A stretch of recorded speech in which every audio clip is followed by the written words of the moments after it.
and you'll enjoy some of the best coffee I've ever tasted in my life. It's fantastic. They also got great tumblers and mugs if you want to be a little bit fashionable, including a Just the News mug. You can also point your camera at that QR code. All right, we are 3 days into the Trump presidency, and the world is changing minute by minute. We have illegal migrants, as Art Del Cueto told you last night, leaving the country, not coming in the country. They're going the opposite direction now. 1,500 troops sent to the border today to make sure no more come in. And the language that was hijacked by liberals earlier this decade, trying to call people who cross the border something other than illegal. Well, it got changed today. Take a look at this memo obtained by Just the News. CBP, the Customs Border Protection Agency, telling all its employees, no more calling these people undocumented workers. They're not here for working. They're not here undocumented. They're here illegally. Changing the language is a big way of changing the narrative. You can go check out that story over at justthenews.com. But boy, even the language of Washington is changing as Donald Trump assumes and takes over this country. All right, I want to bring in my amazing co-host, Amanda Head now. Amanda, a lot else going on today, including fallout from a clergy moment that, well, went a little too political, I think. Yes, John, while we're talking about language, let's stay on that topic and get into a little bit of the drama from yesterday morning from the National Cathedral in Washington, D.C. As we all know, President Trump and Vice President J.D. Vance, their families, were subjected to a pretty ridiculous so-called sermon from the Episcopalian Bishop Marianne Edgar Budde, where she chastised the president over his immigration policies as well as his gender policies. You know, the thought that there are only two genders, which is now the official mandate of the United States, man and woman, as God created them. So I guess the bishop wasn't too happy with that biblical interpretation of the two genders. But of course, the leftist media couldn't wait to talk to the bishop, and she decided to do her very first interview with, of all people, the ladies of The View, where she defended her sermon. Here it is. I think if you read what I said, and I mean, how could it not be politicized, right? We're in a hyper-political climate. One of the things I caution about is the culture of contempt in which we live that immediately rushes to the worst possible interpretations of what people are saying and to put them in categories such as the ones you've just described. That's part of the air we breathe now. And I was trying to speak a truth that I felt needed to be said, but to do it in as respectful and kind a way as I could. And also to bring other voices into the conversation, which voices that had not been heard in the public space for some time. I don't know, maybe don't make the sermon about you and your political leanings. And John, the last time I read Genesis, I'm pretty sure it was only Adam and Eve in the Garden of Eden, male and female. I understand that you in stories can focus on the A characters, but I'm pretty sure there were no B or C characters that were bi or trans or anything else. It seems pretty cut and dry, but she just had to get in there, didn't she? Yeah, listen, she took a moment that could have been a moment of unity and nonpartisanship, and she injected partisanship into it. And listen to what she said at the end of the interview. I wasn't trying to be political, but I was trying to get people into the public square. That's not what a preacher does. A preacher tries to get people into heaven, not into the public square. I just, you know, it is what it is. It was a glory attempt, and we now know what it for to be a political move, and it's getting all the chagrin that it likely does. But you know what? The people's business is underway in the Congress in a big way, and we got a great opening guest today. All right, joining us now, a man who knows a thing or two about winning. He did it in college football at the greatest level, and today he's doing it in the United States Senate. He's Senator Tommy Tuberville from the great state of Alabama. Coach, good to have you on, sir. Thanks, glad to be here. The fight has started, so I'm looking forward to it. Yeah, I want to start with something that I know you're in the middle on, and I know you support staying there until the job gets done. Democrats sticking their foot out, trying to trip up every nominee, slow it down, keep President Trump from succeeding. You and Senator Thune, the leader, I think have an idea. Stay, make the Democrats work all weekend until we get the job done, right? Yeah, let's punish them. They think it's punishing us. It's not really, because we're just excited about having the floor of the Senate and the House and the White House and having an opportunity to get our country back on track, because right now, this time last week, we were in a tailspin. And of course, Biden is spinning his way out of the office and pardoning people. And it was a travesty what his whole criminal family did the entire time of the 4 years. But at the end of the day, the American people spoke, John, and it is a blessing. There's no doubt. Mm-hmm. Coach, I know that you have been vocal and passionate about a lot of the woke stuff that we have seen over the last 4 years, the DEI garbage, and someone who did make it through the confirmation process, Secretary of State Marco Rubio, now has this one flag policy where across the globe it is the American flag, Old Glory, not BLM, not pride. Your thoughts, and how badly are liberals going to explode over this? Yeah, I am so thankful for that. And a lot of people don't realize it, but I take a lot of trips, and we all do, overseas. You go into military bases and embassies, and it just makes you sick at your stomach. You pull up and you got a LGBTQ flag right under the American flag, or a Black Lives Matter. What in the world? I mean, this is the United States of America. We're all Americans. It doesn't make a difference who you are. Just love the country that you're in, and understand that that is the flag of the United States of America, and that's the one that we should have on anything that's in this country or out of this country that represents us. Yeah, so many Americans just nodding their head in agreement right now. They couldn't believe we did it for 4 years. All right, you've been so busy since the start of this new Senate. One of the most important things, the Foreign Risk Management Act, making sure China stays off our farmland and other important investments. Tell us about this, why it's so important. Well, it's been very important. We've had this bill for a while. Of course, Chuck Schumer's not going to put it on the floor, right? Because the Democrats are totally against the farmers in this country. They want all farming to cease and move out of the country, move to foreign lands. They don't want us raising our own food. They're afraid of fertilizer or anything that we have out there. But I'll tell you, our farmers have been in bad trouble. The prices have been low. We had to get a little bit of stimulus for them right before Christmas, or we'd have lost a ton of them. I think we've lost close to 300,000 farms now in the last 4 years. That's amazing. And we're losing them. We're losing them daily now. And we're talking about family farms, farms that have been with us forever, and that have passed down from generations. But we've got to help our farmers, and we got to get back to common sense when it comes to farming, and giving them a chance to get away from all these stupid regulations that the EPA has had, and give them a chance to make a living. Yeah, so important. Speaking of common sense, sir, I know you and your counterpart in Alabama, Senator Katie Britt, have teamed up to repeal the methane tax. This is something that has been punishing to many Americans. Talk to us about its impact.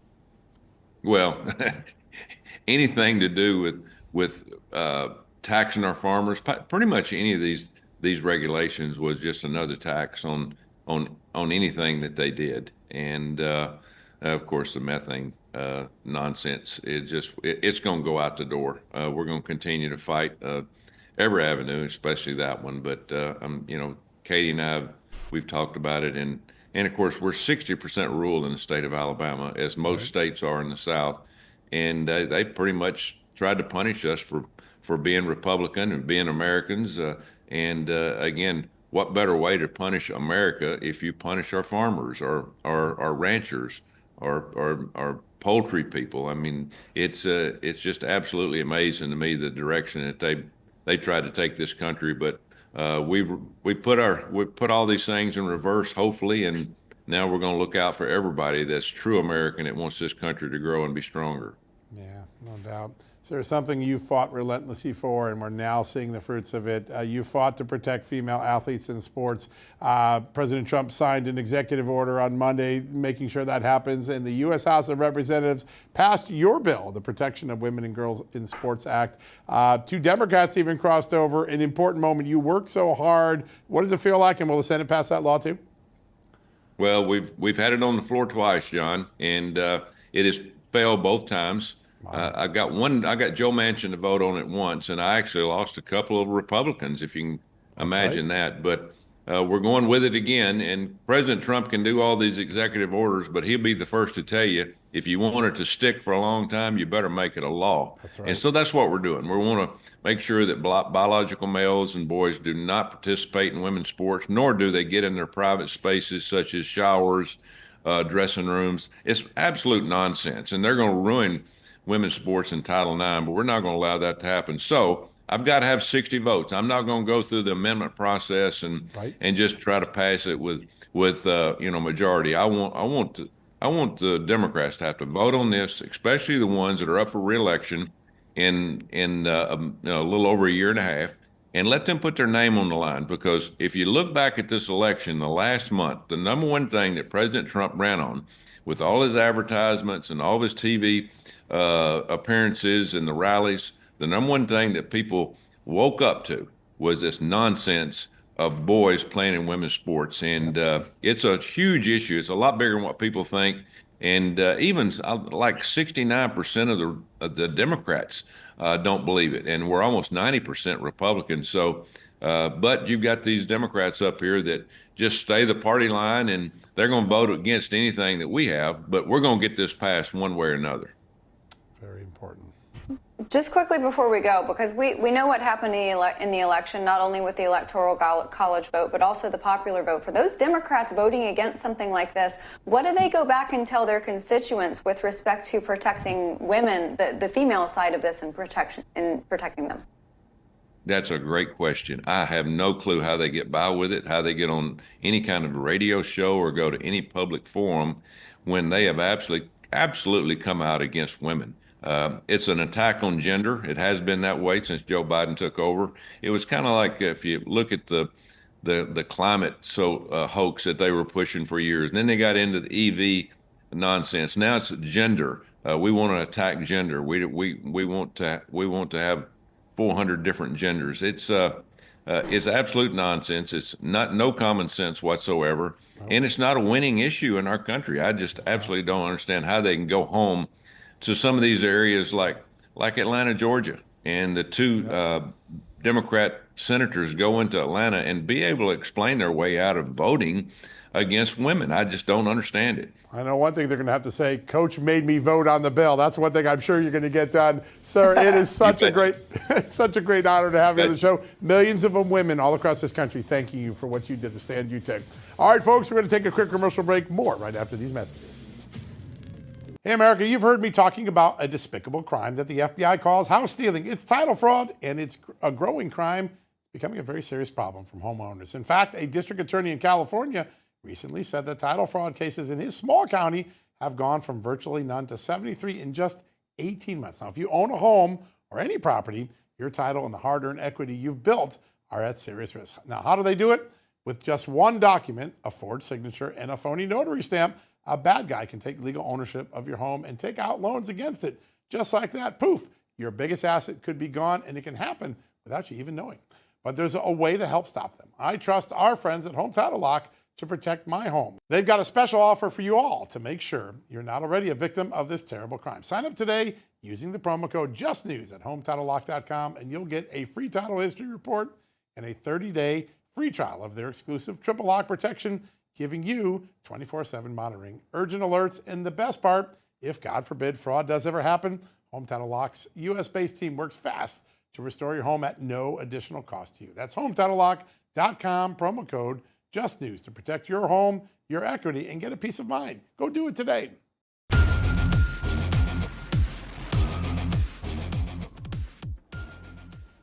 Welcome back, America. We had Mike Johnson on the show last week. He said, I'm going to get that January 6th committee going again. It just happened. He announced the new select committee. Chairman Barry Loudermilk will be moving to the Judiciary Committee to oversee the select subcommittee that will continue the January 6th investigation. We'll have more on that in just the news. But earlier this week, Amanda and I had a chance to talk to Congressman Barry Loudermilk. Here's what he said.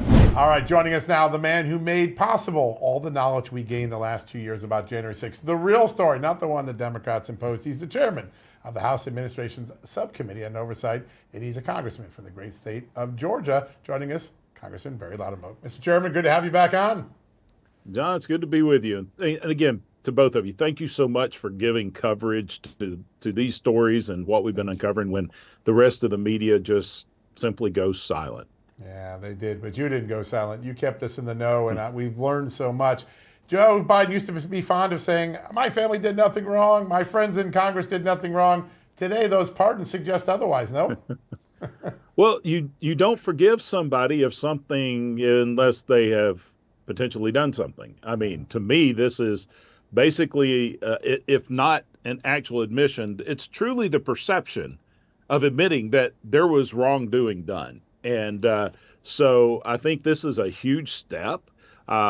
for the investigation is, I think it's proof that there, and I think we've uncovered plenty of it, and there's a lot more to go. Yes, sir.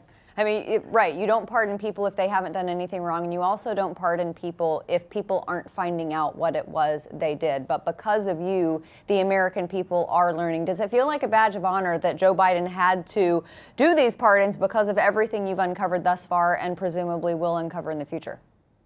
I think that's clear. I don't think you would have had any pardons if we hadn't done the work that we have done and just kept digging until we got to the truth.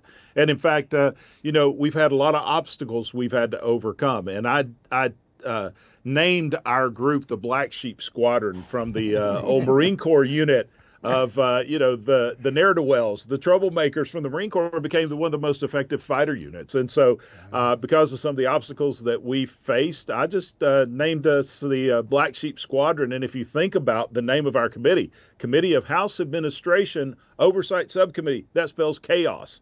And so we became the chaos crew of the 118th Congress. That's how we're going to introduce you next. Love it. The chairman of chaos king and of the Black chaos. Sheep Squad. People will love that. Just sir, like the Marine Corps unit in World War II, yeah. we became a very effective, cohesive unit that was not going to stop until we uncovered every element of truth. And I'm actually amazed at the work that our team has done. Well, they had a good boss pushing him to get to the truth. That's all you cared about. You didn't care what the truth was. You just want to get to it. And that's something that I think benefited this country greatly.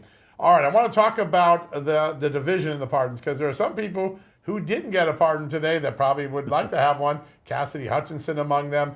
Does her conduct and concerns about the accuracy of her testimony give a backdoor window into how Liz Cheney dealt with her? And could that still be something that you make a criminal referral on her testimony? Well, it's possible. There's a lot more investigation to be done there. And as we spoke about earlier today, we're kind of in a holding pattern. I hope that we're given final clearance to start a new select committee in the next week or so, and we've got a lot more investigation to go. We started seeing cooperation out of Ms. Hutchinson's attorneys and some others on the latter part of our investigation, and that's what led to the information that we were able to obtain regarding Liz Cheney and Cassidy Hutchinson. And so, and we're not trying to go after anyone personally. We just want to get to the truth and what happened. Were people pressured into changing statements? And I'm not just talking about Cassidy Hutchinson. I mean, I'm talking about law enforcement officers. I'm talking about other public officials. And so with the new administration, I believe we'll have a little friendlier audience or people in the executive branch who will be more willing to work with us, to give us information, such as the Department of Justice Inspector General that just released a report that they had 34 confidential informants embedded within these extremist groups. I want to know what information those confidential informants provided the FBI. How did they not know this was going to happen? And if they did know, what did they do with the intelligence? Who did they pass it to? Who didn't get the intelligence? And so it's still a broad scope of work that we have to do, because ultimately we want to clean up the corruption. We want to root out the bad players. We want to depoliticize these decisions regarding security, especially here on Capitol Hill. And we want to make sure that whistleblowers have the protection. And we even have an issue here in Capitol Police where we have an inspector general that's not truly independent because they're actually hired and fired by the people that they're inspecting. So there is a whole plethora of work that we still have to do. Sir, there are so many Trump supporters here in town today. And, as we look back at January 6th, the anniversary of Ashley Babbitt's death, there's one key player that I know a lot of people feel like justice has not been perpetrated against, and that's Officer Byrd. What's the status of any type of, any further investigation into him, any type of justice that can be exacted for that? Well, as you have reported, sent the chief of Capitol Police a letter asking him, and he wasn't there during all of this, but Officer Byrd was recently promoted to captain, and which wasn't just a concern with us, was concerned with many frontline officers, knowing the history and the background of disciplinary issues that he had had. My question was then, and now, why did you promote him to captain? But more importantly, why was he still on the force and responsible for securing the House chambers with the disciplinary issues that he's had in the past, which just seem to get swept under the rug, depending on who you are.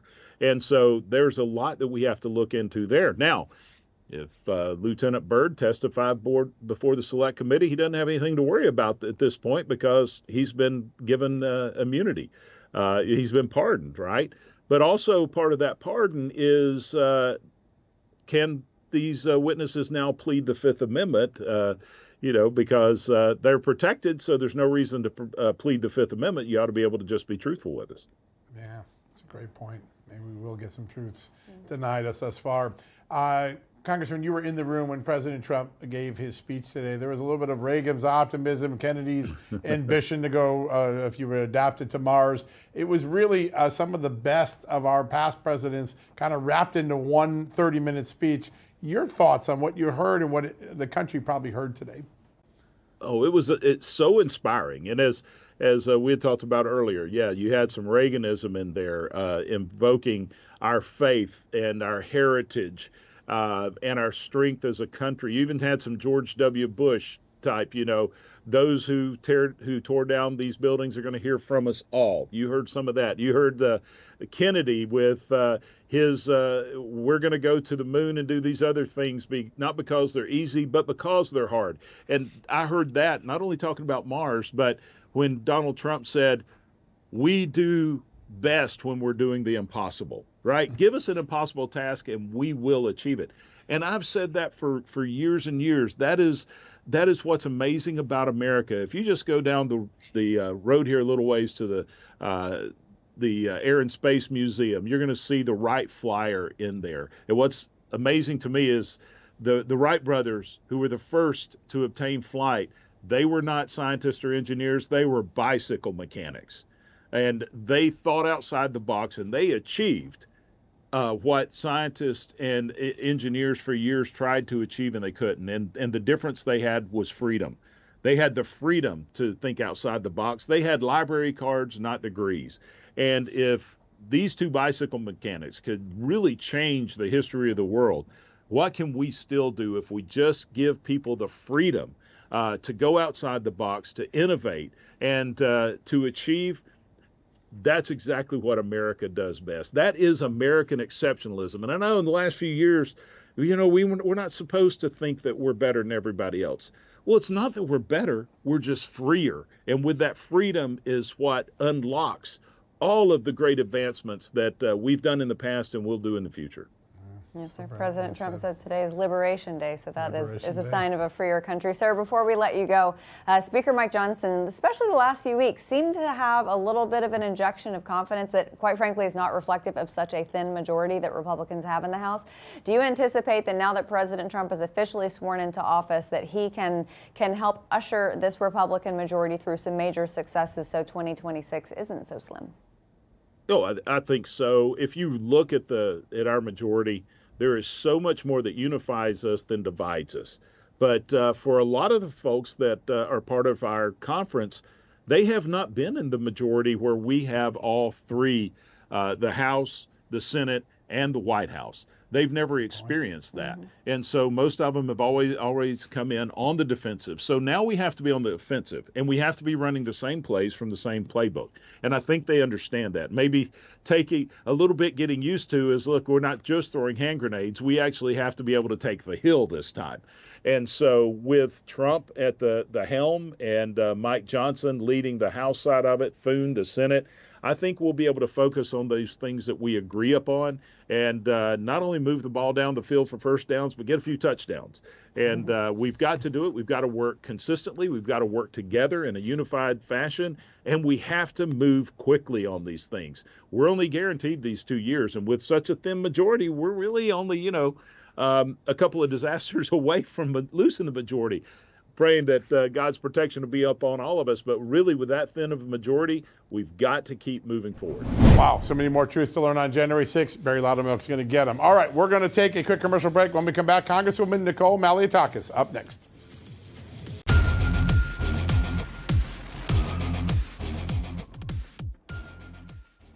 Welcome back, America. As Washington roars back into action with Donald Trump now in the presidency and his agenda starting to unfold minute by minute, literally, in Washington. One of the big questions we're all facing is where are we going to save those billions of dollars that have run up our deficit and put a burden on American taxpayers and on inflation?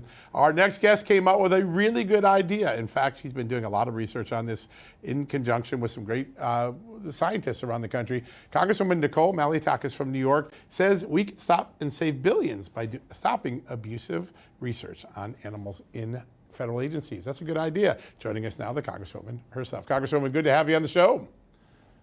Good to be with you. Thank you. I don't think a lot of people would believe until you brought this article out that there's $20 billion a year in spending that goes into animal research, a lot of it abusive. You and the White Coast Waste Project came up with some pretty astounding numbers. Yeah, look, I don't think most Americans know that their tax dollars are being used in this way to literally abuse animals with cruel and inhumane and unnecessary experiments that are not doing anything to improve public health. And it's actually crazy to learn that we have hundreds of thousands of animals that are locked up in cages, that are in federal labs, or labs that we, the U.S. taxpayer, are funding, cats, dogs, monkeys, rabbits, other animals, and that these unnecessary tests are taking place all around the country. And we're even funding experiments taking place overseas and in countries that dislike us. We recently put a prohibition on animal testing in Russia. We also saw that there was animal testing taking place in the Wuhan lab. And we were funding these experiments, and it's still taking place in other countries that have subpar safety conditions. So that not only is, an unnecessary cruel experiment on the animal, but it could potentially cause the next pandemic. That's a great point. Yeah, it's unbelievable. And I think you're right. I think most Americans don't even realize to what degree this is happening. And from what I have learned from the good folks over at White Coat Waste Project, as you said, most of these experiments don't really benefit the public. If there are any of these experiments that by some grace of God are actually doing some good, isn't there a way to transfer that to a different style of experimenting? Yeah, well, if you look at the list of the experiments that are being conducted, I mean, they were doing transgender hormone therapy on monkeys. That's what they're using your tax dollars on. And there were other horrific experiments that were taking place using beagles, using cats. We were able to work with White Coat Waste to expose these and stop many of these experiments. We recently had another win ending this horrific experiments in which they were drilling the skulls of cats, and this was taking place at the VA. That has now ceased. I mean, so there is really a long list of experiments that were being conducted. And, this organization is great because they've actually helped rescue beagles from not just the labs, but beagles from the breeding facilities that were doing business with the labs and get those beagles adopted and into loving homes. And so there is a bipartisan group that has been working with White Coat Waste to expose this. And the more people learn about it, the outrage just grows. And, we have so many great people on our side. Lara Trump has been one of our allies. Right. She has also been very vocal on this issue of ending animal testing. As a matter of fact, she was the inspiration for the first Trump administration to actually put forward a plan to end animal testing. Sadly, when President Joe Biden came into office, he rolled back that plan. And so I think you have a large number of members in Congress who want to work with the new Trump administration to get us on a path to end these experiments and to save this taxpayer money. And I think, look, whether it's Marjorie Taylor Greene or Greg Steube, Dina Titus on the other side of the aisle, there is a growing coalition of individuals here in the House of Representatives that want to see an end to this inhumane and costly practice. Yeah, it's such an extraordinary work. First, you had to do a lot of education with White Coat Labs. Now you got a very important piece of legislation called the Help Pets Act. Tell us a little bit. You just reintroduced it. What does it do?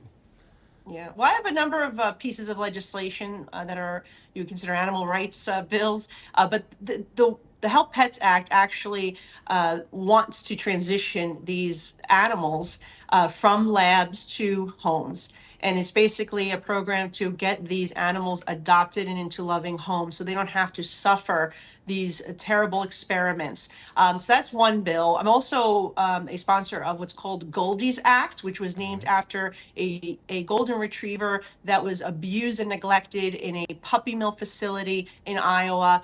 USDA came, they did their evaluations and inspection that they were required to do. They saw that the animal was starving. She was in very, very hot conditions without food. And instead of actually removing the animal, they just did the paperwork and they went back and filed it. And the animal stayed there and died. And so Goldie's Act would require that USDA notify local and state law enforcement to have that abused animal removed from the environment. And so that would go a long way. We're actually building a lot of support for that as well. I think pieces of that can get into the Farm Bill, which would be a great win. And we're working with people like Zach Nunn from Iowa, who actually represents the area where Goldie passed away. And we're hoping we can get some wins with ASPCA. We've been working with them on this legislation. Huge. Wow. Congresswoman, it's impossible to separate the issue of the Food and Drug Administration and experimentation and Anthony Fauci. And as we all know, this preemptive pardon for Anthony Fauci, is that the end of the road for him, or are House Republicans going to still seek accountability and transparency on what he's done? Yeah, I mean, look, with all these pardons, it begs the question: what did these individuals do that they received a pardon? We've, as part of the COVID Select Subcommittee, we really drilled down into the money that was sent from the NIH to the EcoHealth Alliance that then made its way to Communist China to fund experiments at the Wuhan lab. As a result of our work, we actually ensured that EcoHealth and its director, Peter Daszak, do not receive another dollar in federal funds. But you brought up the FDA as well, and I want to point out that there's another piece of legislation that we have that would end the requirement of animal testing for cosmetics. Now, this is a bill that you have the animal rights groups as well as the cosmetics industry supportive of. And it's a no-brainer when you have both sides, right, supporting this bill. They want to move forward without this again, costly, inhumane, unnecessary animal testing requirement that the FDA imposes. We should do it. Let's do it. And we have a large number of co-sponsors on that bill. I'm a co-chair of the Animal Welfare Caucus. And so we're hoping that we can get that through this year. And another thing is some sunscreens, for example, because of the U.S. requirements on animal testing, some sunscreens from France, for example, cannot come to the United States because of these outdated and antiquated requirements that they be tested on animals. And so I think in this day and age, there's many other ways to test these products and make sure that they are safe for humans without exploiting these poor innocent animals and subjecting them to abuse. Yeah, I think a lot of Americans can get behind that very quickly. You have done so much on this issue, Congresswoman. I think all of us who care for animals and have pets are deeply grateful for the work. And I know a lot more ahead of us, but I know you're going to stay on it. Great to have you on the show today. Thank you so much for joining us. Thank you, guys. Yeah, great honor to have you on. All right, folks, we're going to take a quick commercial break. When we come back, former Congressman Louie Gohmert will be here to discuss President Trump hitting the ground running, and I do mean running. We'll have more of that right after these messages.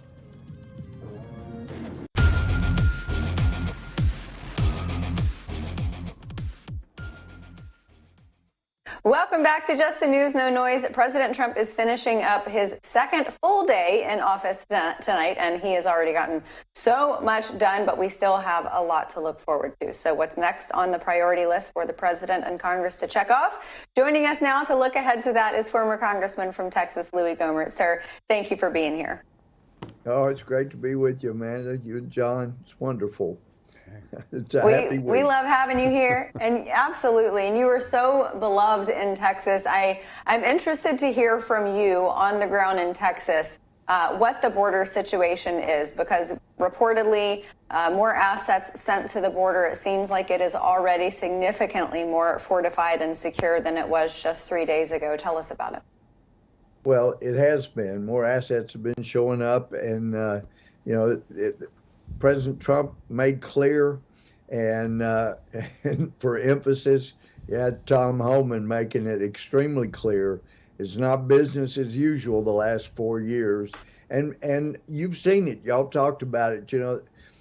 It's already slowed down as soon as they knew Trump was going to take office, and they weren't going to be able to have somebody assassinate him. He was coming in, and he was going to get things straight.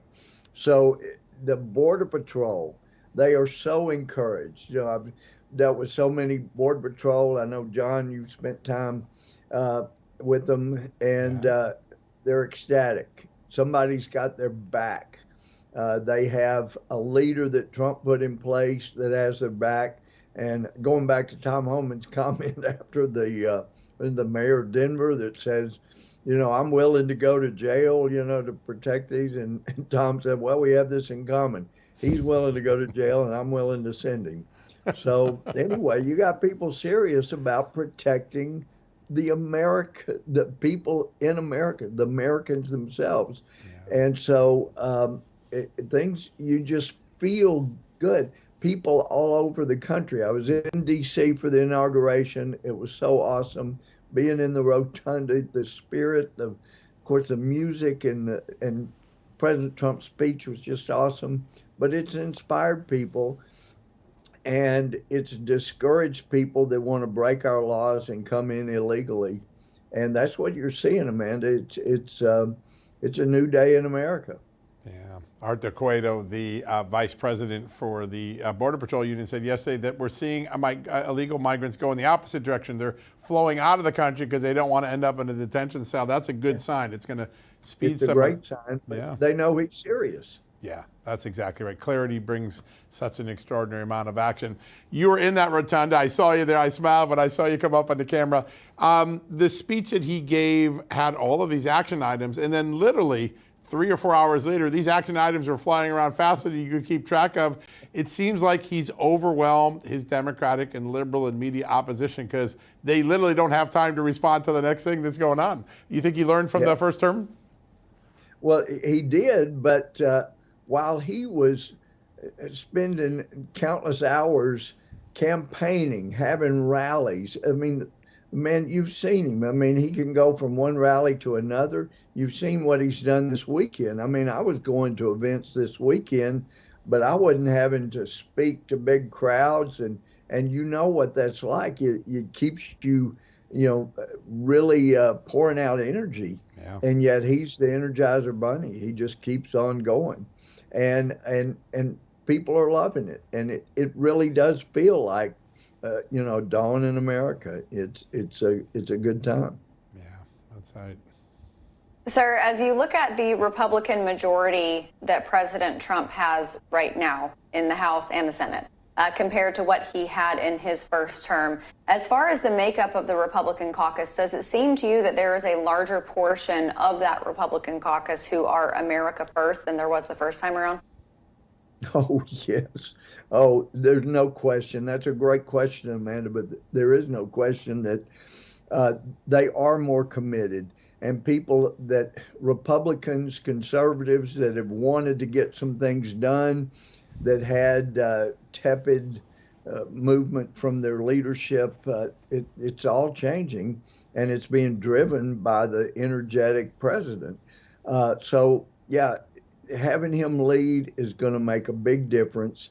But you're right, there are a lot more Republicans. And the truth of the matter is, when we were having a conference and Paul Ryan didn't even have an opponent at the beginning, but this was November 2016 after the election, he didn't even give a speech. Everybody else unopposed gave speeches, and I got up and said, "You're the only one that hadn't given a speech." And he said, "Well, I don't think anybody wants to hear me." And I said, "I do, because I need to know if you're going to be committed to help President Trump keep his promises. Like, you hadn't been in favor of a wall, you hadn't been in favor of securing the border. Are you going to help him?" And he said, "You don't understand. The president and I are getting along great." And I said, "But you're not committing to keeping his commitments." And he said, "Oh, yeah, we talk every day. It's great." And he never would commit to helping President Trump keep his promises. And we saw how that played out. And he had a lot of, establishment Republicans that went along with him. So we didn't help the president. Some of us were trying, but the Republicans didn't help President Trump how we should have. And I'm talking to members, most conservative, some, more moderate, but they're ready to get some things done to get America on track. Yeah, that's an encouraging sign. As you know, it was a couple rough years at the beginning in 17 and 18, getting Congress behind the president. One of the things that the left has done is to change the language, to change the debate in America. One of the most famous things they did is change the term that we use for people crossing the border illegally. We used to call them illegal aliens. Now they're undocumented workers and dreamers. But today at the top of the show, we showed that the Trump CBP put out a memo today saying no more using undocumented workers. They're illegal aliens. How important is a little language shift to making people understand the real issues? It's critical. And the way John, that is so critical is by looking at what the Democrats have done to change that. Just like you're talking about, they wanted to soften the criminality of what was going on. And you have to call it what it is. And that's also why President Obama, that wanted to do as President Biden did, suck up to the Iranian terrorists, the biggest terrorist supporters in the world history. And you do that by dumbing down the phrase radical Islamists, radical jihadists. You don't use that. No, you use other softened terms, because they got it. They got how important the language was and that's why they didn't want things called what they were. And now we're getting back to calling things as they are, as they were. And, that's President Trump. I mean, for example, there are two genders. And, I know there are a lot of people that disagree, but for anybody that believes the Bible, we were told he created them male and female. So, there's no verse about 82 different genders. And so we want to be helpful and tolerant to those who are not sure what they are, who they are. But in the meantime, it doesn't help people to lie about the status of things and the status of people. That's a great point. Such a great point. That's so true. And you're right. I mean, it's important to have compassion and to strike that balance between having compassion and telling the truth. And it's great to see our nomenclature moving back towards the truth. Congressman Louis Gohmert, we love having you on. Thank you so much for being here, sir. We'll catch back up with you soon. We're going to do the compassionate thing for America. We're going to dry up the drug cartel's money. How great to have them That's a win. labeled as terrorists. Something you fought for a long time. Yeah. Absolutely. Yes, sir. Thank you so much for being here. Thank you, sir. All right, everybody. Coming up, we're going to talk about the legal concerns surrounding President Trump's order ending birthright citizenship. We'll be right back.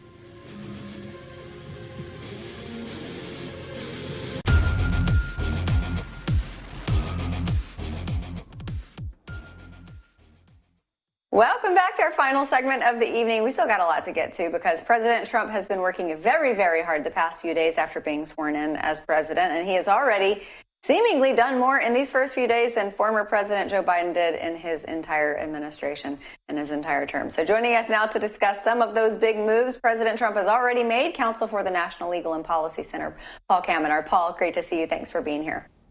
Thank you for having me. My pleasure. Yeah. I want to ask you of the legality of ending birthright citizenship, because this is something that a lot of countries don't have. Canada does, but a lot of European countries don't have. President Trump with his executive order regarding ending this. What's the legality of it and the path going forward? Is it over?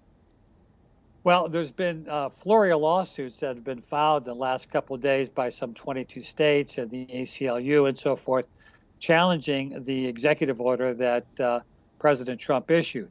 And the 14th Amendment basically says that all persons born or naturalized in the United States and subject to the jurisdiction thereof, that last phrase everybody keeps ignoring, are citizens of the United States.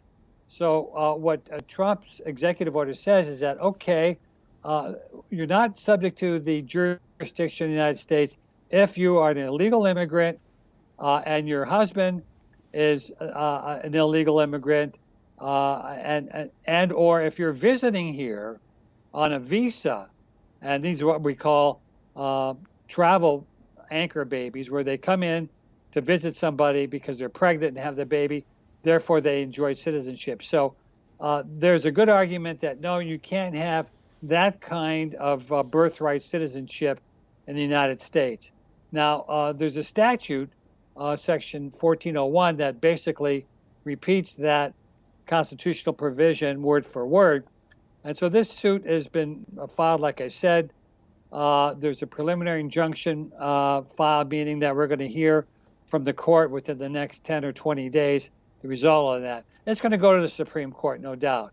But I think the argument is a questionable one, to be sure, because there was a Supreme Court decision in 1898 that allowed for this kind of birthright citizenship. But it's been interpreted that it means that if you owe allegiance to the United States, and for example, foreign diplomats who are here, and if a woman who's a foreign diplomat has a baby, they're not, that baby's not a citizen because they don't owe allegiance to the United States. So that's the key here in terms of that other clause. So we'll see how this turns out, but that's a major one that's got the immigrant community up in arms. And like I said, there's a flurry of lawsuits on this going on now.